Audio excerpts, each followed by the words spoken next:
वालेकुम, क्या हाल सबका ठीक है। Welcome to C S S P M S with Umar Khwaja. अच्छा, हमने लास्ट वीडियो पॉलिटिकल साइंस की हमारी सीरीज़ चल रही थी और लास्ट वीडियो में हमने कॉन्फिडेशन किया था। फॉर्म हम डिस्ट्रीब्यूशन ऑफ पावर कर रहे थे कि कौन से सिस्टम ऑफ गवर्नमेंट होती है, किस तरह की डिस्ट्रीब्यूशन पावर हो तो हमें पता चलता है कि कौन सी फॉर्म ऑफ गवर्नमेंट है। ठीक है, दो हमने ऐसे पहले किए थे कि यूनिटी सिस्टम किया था और कॉन्फिडेशन सिस्टम किया था। दोबारा समझ लें कि फॉर्म ऑफ गवर्नमेंट से हमें पता चलता है कि इसकी पावर क्या है, या पावर से हमें पता चलता है कि फॉर्म ऑफ गवर्नमेंट क्या है। ठीक है, तो ये इंटरलेट करते हैं। आज की वीडियो में हम इंशाल्लाह फेडरेशन करेंगे और फेडरेशन के बाद मैं कॉन्फिडेशन और फेडरेशन का डिफरेंस आपको करवाऊंगा। नेक्स्ट हमारा इसके बाद हमारा प्रेसिडेंशियल एंड पार्लियामेंट्री फॉर्म रह जाएगा। ठीक है, उसके बाद हमारी आइडियोलॉजीज रह जाएगी, हमारा पेपर 1 कंप्लीट हो जाएगा। ठीक है, इतना सा था पेपर 1।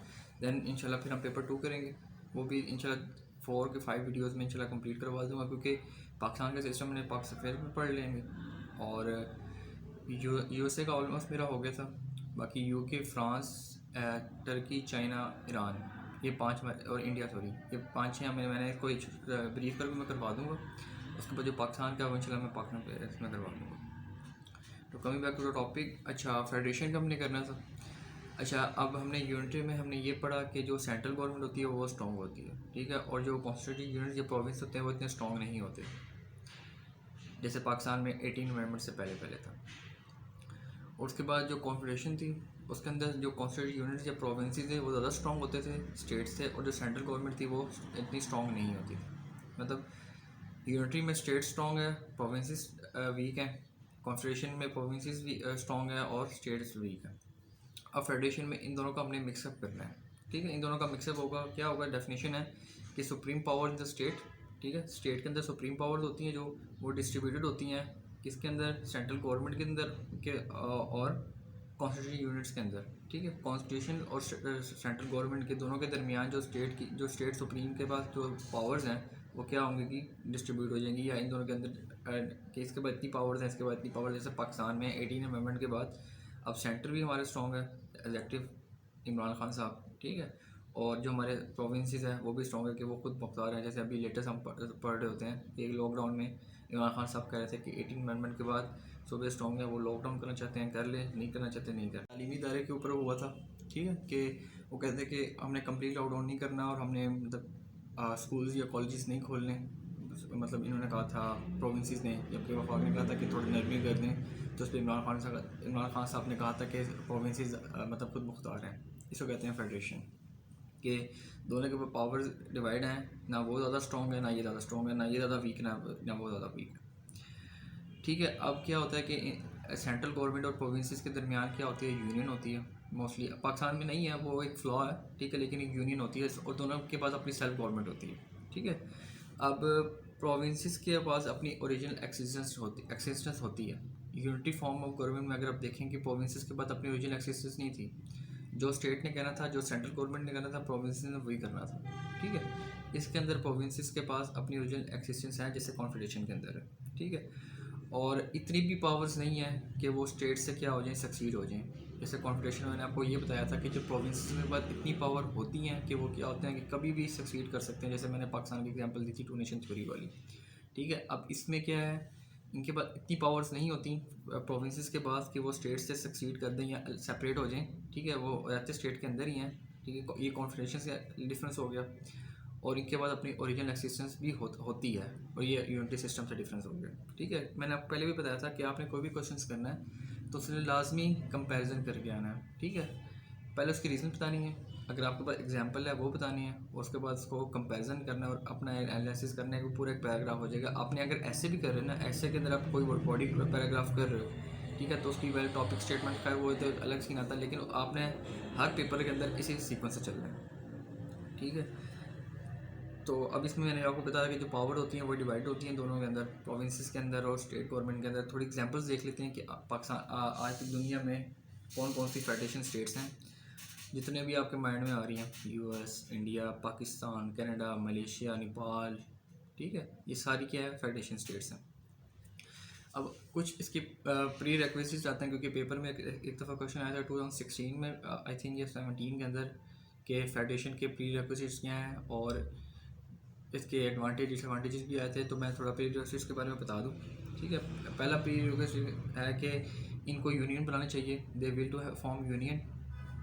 दे के अंदर कौन कौन आ रहा है, प्रोविंसेस भी आ रहे हैं, स्टेट भी आ रहे हैं। अब मैं जब भी वर्ड बोलूँगा ना उनको या दे, तो उसका मतलब समझ लेंगे अब इसमें प्रोविंसेस और स्टेट दोनों की बात होगी, ठीक है। उनको एक यूनियन बनाना चाहिए। दूसरा क्या है, उनके पास इतने रिसोर्सेज होने चाहिए कि वो सेल्फ गवर्न कर सकें। जैसे अगर आप देखें 18 अमेंडमेंट के बाद प्रोविंसेस को उन्होंने खुद मुख्तार कर दिया था, लेकिन पंजाब के अलावा किसी के पास इतने रिसोर्सेज नहीं थे कि वो सेल्फ गवर्न कर सके। लेट्स सपोज बलोचिस्तान है, KPK के जो नाम चेंज किया था 18 अमेंडमेंट में कि मतलब उनके पास इतने रिसोर्सेज शुरू में थे ही नहीं कि वो अपने आप को सेल्फ गवर्न कर सकते। बड़ी मुश्किल थी सवाई पंजाब के, और सिंध में भी सिंध में भी काफ़ी हद तक स्टेबल हुआ था, लेकिन इतना नहीं हुआ था, ठीक है। इस बेस पे वो कहते थे कि जो 18 अमेंडमेंट है वो प्रैक्टिकली बहुत अच्छी थी, थ्योरेटिकली बहुत अच्छी थी, प्रैक्टिकल फॉर्म इसकी इतनी अच्छी नहीं हुई, ठीक है। जिस पे आज भी आप फ्लॉ देख रहे हैं कि NFC अवार्ड के ऊपर और CCI की मीटिंग के ऊपर काफ़ी क्लैश चलते रहते हैं, ठीक है। खैर जब मैं पाकिस्तान अफेयर्स में 18 अमेंडमेंट करवाऊंगा तो वो मैं इंशाल्लाह आपको बेहतर गाइड कर दूँगा, ठीक है। हमने पहला पढ़ा कि उनको यूनियन बनानी चाहिए, उनके पास इतने रिसोर्स कैपेसिटी होनी चाहिए कि वो सेल्फ गवर्न कर सकें, उनके अंदर प्रॉक्सिमिटी होनी चाहिए कि वो करीब जियोग्राफिकली वो करीब करीब हों, ठीक है, ताकि उनके अंदर कम्युनिकेशन इजीली रहे। इसकी एग्जांपल सबसे अच्छी है ईस्ट पाकिस्तान और वेस्ट पाकिस्तान, ठीक। अगर आप मैप देखें, पाकिस्तान, इंडिया और फिर बांग्लादेश, मतलब ईस्ट पाकिस्तान तब आया था, वेस्ट पाकिस्तान और ईस्ट पाकिस्तान, अब दोनों में काफ़ी बड़ा गैप था, पूरा इंडिया आता था इन दोनों के दरमियान, और कम्युनिकेशन गैप था। इसकी वजह से एक मेजर फ्लॉ ये था कि इस वजह से ये हम सेपरेट हुए थे। इसलिए जो जियोग्राफिकली प्रॉक्सिमिटी होनी चाहिए, मतलब प्रॉक्सिमिटी का मतलब होता है कि नियरनेस, दोनों आपस में करीब करीब हों, बिल्कुल अटैच हों। जैसे पाकिस्तान के अंदर आप देखें मैप में पंजाब है, सिंध है, KPK है, बलोचिस्तान है, ठीक है, वो बिल्कुल करीब करीब है, बिल्कुल अटैच है, ठीक है। उनके अंदर कलेक्टिव कॉन्सेंसस होना चाहिए कि मतलब उनके सबके कॉमन इकोनॉमिक इंटरेस्ट हो, ठीक है, यूनिटी उसके अंदर हो। ये ना हो कि जैसे अब आजकल है जैसे इंडिया की अगर आप देखें हाइब्रिड वॉर के ऊपर जो वो वीडियोस देते हैं कि जी बलोचिस्तान कहता है कि हमें सेपरेट कर दो, ठीक है, पाकिस्तान से सेपरेट कर दो। लेकिन अगर ये ऐसा होता, ठीक है, तो बड़े ही बहुत ही मेजर फ्लॉ होते। अब जैसे लेटेस्ट जो भी न्यूज़ आई है कि GB के अंदर ये इलेक्शंस करवाने लगे हैं, ठीक है, सुप्रीम कोर्ट ने ऑर्डर दे दिया कि GB के अंदर डायरेक्ट इलेक्शंस करवाएं, ठीक है, जिस पे इंडिया आजकल बड़ा रोर है। खैर ये करंट अफेयर्स के ऊपर आता है, उम्मीद है कि आप करंट अफेयर्स पढ़ रहे होंगे कि अब उन्होंने जब GB के अंदर इलेक्शन करवाया, क्योंकि वो प्रॉक्सिमिटी थी तो ईजिली सारे काम करवा रहे हैं ना। अगर वो दूर होता, मतलब इंडिया से और होता और उस पर हम लड़ रहे होते, तो कभी भी हम ना जीत सकते होते। और इलेक्शंस क्यों करवा रहे हैं, ताकि ये डिस्प्यूटेड एरिया ख़त्म हो, और CPAC का, चलो वो खैर मैं उसमें करवा दूँगा आपको। दूसरा नेक्स्ट हमारा जो इसके अंदर प्री रिक्विजिट है कि उनके अंदर स्पिरिट ऑफ टॉलरेशन होनी चाहिए, ठीक है। वो कंप्रोमाइज़ करना जानते हो, जैसे आजकल बिल्कुल नहीं होता, ठीक है। वो कहते हैं कि हमें वो NFC अवार्ड में क्या नाम है, सीधा वो टैक्सेस नहीं देते, ठीक है, हमें इतने रिसोर्सेज नहीं देते, हमने खुद रिसोर्स जनरेट करने होते हैं। मतलब इन दोनों के मतलब बेसिकली आजकल देखिए ना, दोनों का क्लैश चल रहा है। दूसरा क्या है कि social and political instead of, मतलब कि कोई सिंगल पार्टी ऐसा नहीं हो कि प्रोविंसेस के अंदर अलग पार्टी हो और स्टेट के अंदर अलग पार्टी हो। जैसे अभी आप देखिए पंजाब है, ठीक है, ये मैं आज की एग्जांपल दे रहा हूँ, ठीक है, ये खैर बुक में आपको नहीं मिलेगी, मैं आपको खुद बता रहा हूँ, ये मैंने खुद जनरेट किया कि हर प्रोविंसेस के अंदर सेम पार्टी होनी चाहिए। लेट्स सपोज अगर PTI है, PTI पंजाब में भी PTI हो, KPK में PTI हो, जो भी है, सिंध में भी PTI हो और बलोचिस्तान में PTI हो, या इन दोनों की आपस में इल्हाक हो, जैसे बलोचिस्तान में हुआ है, ठीक है, कलेक्टिव गवर्नमेंट बनी थी, उन्होंने आपस में अपना वो कॉमन इंटरेस्ट दिखाए थे, और PTI और BAP बलोचिस्तान एडमिनिस्ट्रेटिव पार्टी जो है, इन्होंने आपस में वो कॉन्सेंसस किए थे और यूनिटी दिखाई थी, और वो एक सिंगल गवर्नमेंट बना ली थी। अब देखें, अब सिंध में पीपल पार्टी है, बाकी पूरे में अगर आप ओवरऑल देखेंगे तो बाकी पूरे जो प्रोविंसेस हैं सारों में PTI है। और अभी आप अगर न्यूज़ देखें, सबसे ज़्यादा क्लैश सिंध के हैं उनके साथ, सेंट्रल गवर्नमेंट के साथ। इसलिए कहते हैं कि सिंगल पार्टी होनी चाहिए मतलब कि तमाम प्रोविंसेस में, ठीक है, कोई डिफरेंट पार्टी ना हो। इससे क्या होगा, डाइवर्सिटी ख़त्म हो जाएगी, यूनियन ख़त्म हो जाएगी, ठीक है। डेमोक्रेसी होनी चाहिए और इक्वालिटी होनी चाहिए। अब इक्वालिटी का डिफरेंस ऐसे समझ लें कि लेट्स सपोज मैंने बजट बनाया है, ठीक है, तो मैं सारे जो भी हैं ना, जितने मेरे प्रोविंसेस हैं, ठीक है, या ऐसे एग्जांपल ले लें, एक यूनिवर्सिटी है, वाइस चांसलर ने बजट बनाया है, अब जितने डिपार्टमेंट्स हैं वो सब के अंदर इक्वली डिस्ट्रीब्यूट करेगा, उसको इक्वली डिस्ट्रीब्यूट करेगा, इसका इतना बजट है, इसका इतना बजट है, इसका इतना बजट है। ये होता है इक्वालिटी का प्रिंसिपल। और अगर इक्विटी का प्रिंसिपल देखेंगे तो बजट तो मैंने इक्वली डिस्ट्रीब्यूट किया है, लेकिन एक जो है डिपार्टमेंट वो मेरा अंडर डेवलपमेंट है, मैं उस पर ज़्यादा तवज्जो दूंगा बनस्बत दूसरों के। लेट्स सपोज आईटी है और इंजीनियरिंग है। अब इंजीनियरिंग अंडर डेवलप है, अभी अभी बना है, और आईटी काफ़ी ज़्यादा चल रहा है, तो मैं इंजीनियरिंग पे ज़्यादा मतलब कि इंजीनियरिंग डिपार्टमेंट में ज़्यादा तवज्जो दूंगा, वो होगा क्योंकि वो अंडर डेवलप है, ताकि वो डेवलप हो जाए। ऐसे ही पाकिस्तान के मैं उन पोर्शंस पे, जैसे पाकिस्तान अभी फाटा का करता है कि ज़्यादा से ज़्यादा बजट उसको लोकेट करता है, इसको कहते हैं इक्विटी का प्रिंसिपल, कि अंडर डेवलप एरिया को डेवलप कर दें, ठीक है। और लेकिन यहाँ पे उसमें क्या है कि यहाँ पे डेमोक्रेसी और इक्वालिटी का हो कि तमाम प्रोविंसेस को वो इक्वलिटी हो, मतलब इक्वालिटी, इक्वल रिप्रेजेंटेशन हो, अमॉन्ग इक्विटी हो, बाईकैमरलिज्म हो, ठीक है, और रिसोर्स एनएफसी अवार्ड में इक्वली रिसोर्स एलोकेशन, ठीक है। नेक्स्ट ये है कि इंडिपेंडेंट जुडिशरी हो, मतलब जुडिशल रिव्यू हो जाए, अकाउंटेबिलिटी हो जाए, जितना भी आप इसमें लिख सकते हो मैंने आपको पहले करवा दिया है। और कोडिफाइड मतलब कि कॉन्स्टिट्यूशन रिजिड हो, मतलब रिटन कॉन्स्टिट्यूशन हो, कॉन्स्टिट्यूशन ने पावर डिफाइंड की हो कि इसकी इतनी पावर्स हैं, इसकी इतनी पावर्स हैं, इसकी इतनी पावर्स हैं, ठीक है, कोई उसमें एम्बिग्यूटी ना हो। तो ये सारे प्रीरेक्विजिट्स हैं, दोबारा रिकॉल कर लेते हैं, ध्यान से सुन लीजिएगा।